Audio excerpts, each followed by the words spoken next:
Si tu m'as donné ta vie, je te donne la mienne. Dans le froid de la nuit, mon cœur t'appartient. Et quand la tristesse arrive, je sais tu es là, toujours près de moi. Bon lundi, bienvenue dans votre émission La Victoire de l'amour. J'espère que vous allez bien en ce début de l'hiver, 21 décembre. Et là, c'est vrai qu'on approche petit à petit vers cette belle fête de Noël qui sera un Noël autrement, bien entendu. Et je pense qu'il faut s'y faire. Je vous dis depuis quelques semaines qu'on a deux choix. Hein. On sait que dans la vie, lorsqu'on vit un problème, et là, on en vit un vrai, un gros, c'est l'attitude. Alors, on décide, comme je vous disais il y a quelques jours, il y a quelques semaines, de chialer ou simplement accepter la situation telle qu'elle est parce qu'on ne peut rien changer. On peut pas, la pandémie, elle est là. Elle est là. Et j'écoutais il y a quelques semaines à la radio le docteur Weiss de Montréal, qui est un spécialiste en infectiologie, qui disait que vaccin, pas vaccin, on en a probablement jusqu'en 2024. Ça commence à faire loin. Hein? Alors là, il faut se décider. Est-ce que pendant 3 ans ou 4 ans, on va être déprimé, découragé, ou on va se dire, regarde, on vit avec ça et on va décider d'être heureux quand même.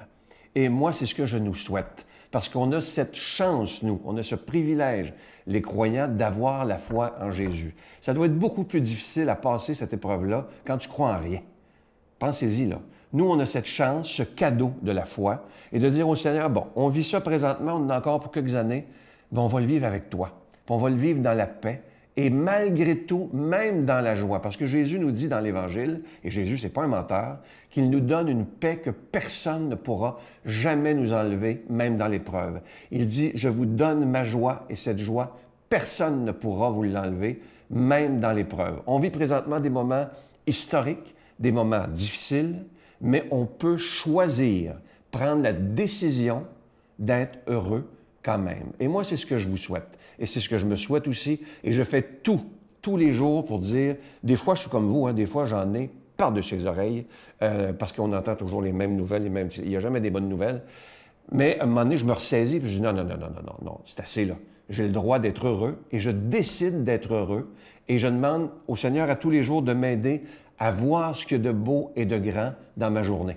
Parce que c'est pas vrai, oui, il y a la pandémie, mais il y a quand même des belles choses qui se passent aussi, là. Et il faut pas l'oublier, ça. Malheureusement, les médias en parlent pas beaucoup, mais il y a de belles et de grandes choses qui se passent. Et pendant cette pandémie, on a, comme je disais tantôt, on en a encore pour longtemps, on peut décider aussi de lire un peu plus. On dit souvent que les gens lisent pas assez, mais moi, je pense que c'est le temps de lire de plus en plus, occuper son temps à des choses intelligentes, à des choses où on peut apprendre. Il y a tellement de belles lectures qu'on peut faire pendant ces temps. Et j'espère que cette année, vous pourrez vivre un Noël autrement.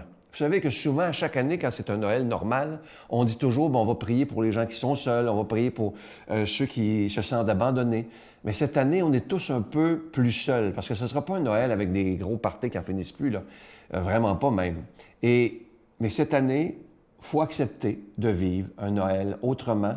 Et le plus important, c'est que nous vivrons ce Noël avec celui à qui c'est la fête, c'est Jésus lui-même. Donc, on ne sera pas seul, parce que Jésus nous accompagne dans ces moments difficiles. Il souffre avec nous et il veut que malgré tout ce qu'on vit présentement, que nous soyons, nous les croyants, nous les chrétiens, lumière pour le monde. Notre Père qui es aux cieux, que ton nom soit sanctifié, que ton règne vienne, que ta volonté soit faite sur la terre comme au ciel. Donne-nous aujourd'hui notre pain de ce jour. Pardonne-nous nos offenses comme nous pardonnons à ceux qui nous ont offensés. Ne nous laisse pas entrer en tentation, mais délivre-nous du mal, car c'est à toi qu'appartient le règne, la puissance et la gloire pour les siècles des siècles. Amen. Mon Père, je m'abandonne à toi. Fais de moi ce qu'il te plaira. Quoi que tu fasses de moi, je te remercie.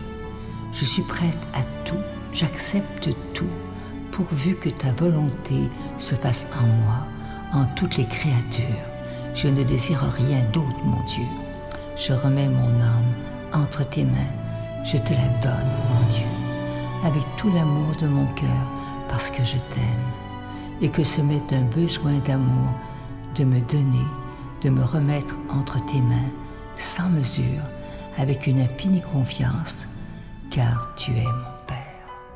Ça fait déjà quelques semaines que je vous en parle de ce magnifique cadeau du mois, une exclusivité de la Victoire de l'amour. Il a été fabriqué sur mesure pour nous. Il s'agit de ce magnifique pendentif de Marie, Mère de tendresse, qui prie pour nous et on en a vraiment besoin. Elle prie pour vous, elle prie pour moi, elle prie pour l'humanité afin qu'on puisse se sortir de cette crise sanitaire le plus tôt possible. Je vous rappelle que ce bijou, il est déjà béni, il est en acier inoxydable, donc ça ne ternira pas et la chaîne est incluse. Je vous rappelle que l'ange de Noël est toujours disponible et il y a beaucoup de gens qui demandent si mon livre, Les anges messagers de Dieu, est toujours disponible. Oui, il est toujours disponible. Je vous rappelle que c'est avec un don de 25 $. Si vous voulez 2 cadeaux, c'est avec un don de 40 $ et vous recevrez un reçu pour fin d'impôt. Je vous donne l'adresse, la Victoire de l'amour, case postale 120, succursale Boucherville à Boucherville, le J4B 6, je vous la redonne, la Victoire de l'amour, case postale 120, succursale Boucherville à Boucherville, le J4B 6, également par téléphone, par carte de crédit du lundi au vendredi de 8h30 à 16h30 dans le 514-523-4433, 523-4433 ou sans frais le 1-888-811-9291, 1-888-811-9291 et aussi sur notre site Internet. Vous savez que c'est une façon rapide, sécuritaire et efficace de faire votre don, le www.lavictoiredelamour.org. Moi, je veux prendre le temps de vous dire merci de tout cœur de ce que vous ferez pour la Victoire de l'amour. Vous savez que la dernière année qui vient de passer a été très difficile aussi au niveau des dons, mais moi, je vous fais totalement confiance. Merci de tout cœur de votre cadeau spécial de Noël pour la Victoire de l'amour.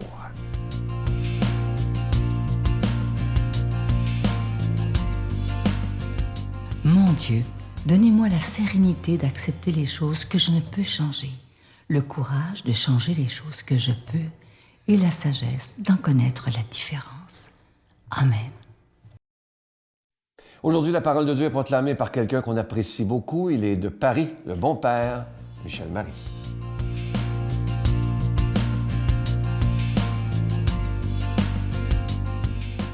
Heureux de vous retrouver, amis que j'aime, alors que nous sommes dans la semaine préparatoire à Noël. Évangile de Jésus-Christ selon saint Luc.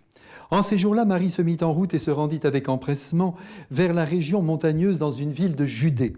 Elle entra dans la maison de Zacharie et salua Élisabeth. Or, quand Élisabeth entendit la salutation de Marie, l'enfant tressaillit en elle. Alors Élisabeth fut remplie d'Esprit Saint et elle s'écria d'une voix forte, « Tu es bénie entre toutes les femmes et le fruit de tes entrailles est béni. D'où m'est-il donné que la mère de mon Seigneur vienne jusqu'à moi? Car lorsque tes paroles de salutation sont parvenues à mes oreilles, l'enfant a tressailli d'allégresse en moi. Heureuse celle qui a cru à l'accomplissement des paroles qui lui furent dites de la part du Seigneur. » Mes frères bien-aimés, alors que nous nous approchons, pour notre plus grande joie, de la belle nuit de Noël, l'Esprit Saint nous demande à travers la liturgie, qui est son œuvre, de nous tenir au plus près de celle qui porte encore en elle le Sauveur du monde, la très sainte Vierge Marie, à qui nous devons de connaître le visage de Dieu. Et cette Marie, c'est en la regardant agir, notamment dans les premières heures où elle reçut la visite de l'ange et accueillit en elle l'embryon divin, que nous cernons au mieux sa personnalité, son tempérament. Il n'est pas étonnant que sainte Catherine de Sienne ait osé l'appeler la porteuse du feu. Et c'est bien aujourd'hui ce qu'elle fait dans l'Évangile. Alors qu'elle aurait très bien pu rester à Nazareth en gardant pour elle son secret d'amour, tout en protégeant la nouvelle vie qu'elle portait, elle a préféré retenir ce que l'ange lui avait confié. « Ta cousine est aussi enceinte et figure-toi, lui avait-il dit, qu'elle en est à son 6e mois. » La sachant âgée, Marie s'est tout de suite mise en route pour la soutenir de ses jeunes bras de 16 ans à peine. Mais je soupçonne aussi notre Marie d'avoir voulu partager son bonheur avec une autre femme. Mais oui, les femmes éprouvent toujours le besoin de se retrouver entre elles pour partager longuement ce qu'elles vivent de plus intime. Les hommes, hélas, ont bien souvent autre chose à faire que d'écouter leurs femmes. En attendant, la route est longue, vous savez, pour aller jusqu'à En-Carême, car ce village se trouve à environ 150 km de Nazareth. Et je suis sûr qu'une joie dilatante n'a pas cessé d'habiter le cœur de Marie durant ces heures de marche, jusqu'à faire exulter son être de bonheur. Porter le Messie, la deuxième personne de la Très Sainte Trinité, attendue depuis si longtemps, en devenir sa mère, ça c'est incroyable, se dit-elle sûrement. Et ça me tombe dessus. Moi, la plus petite, la plus cachée de toutes les jeunes filles, moi qui souhaitais rester l'une des petites servantes de Dieu, au fond, sa domestique.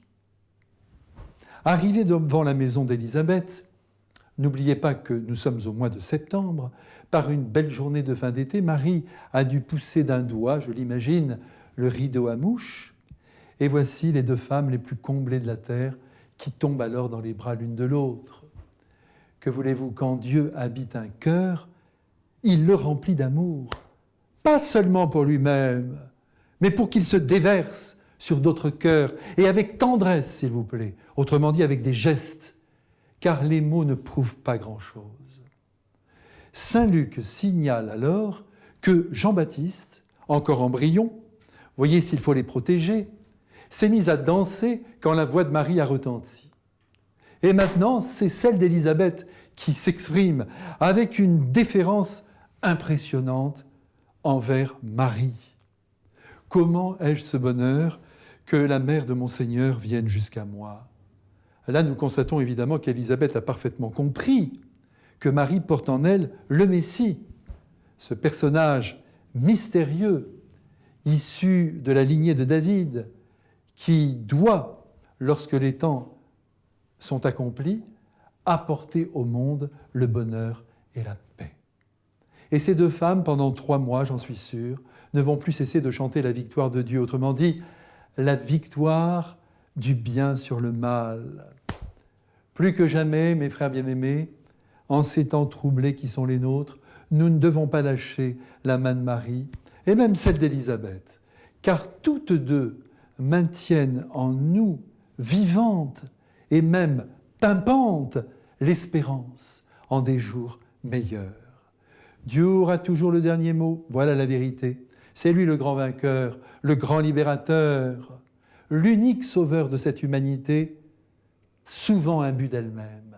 D'où la nécessité pour chacun de nous de vivre avec Marie, la plus humble de toutes les créatures, mais aussi la plus puissante dans l'ordre de l'amour. Qu'elle nous bénisse avec son Fils, avec le Père, avec le Saint-Esprit, dont elle est l'épouse. Amen. Je vous salue Marie, pleine de grâce. Le Seigneur est avec vous. Vous êtes bénie entre toutes les femmes, et Jésus, le fruit de vos entrailles, est béni. Sainte Marie, Mère de Dieu, priez pour nous pauvres pécheurs, maintenant et à l'heure de notre mort. Amen.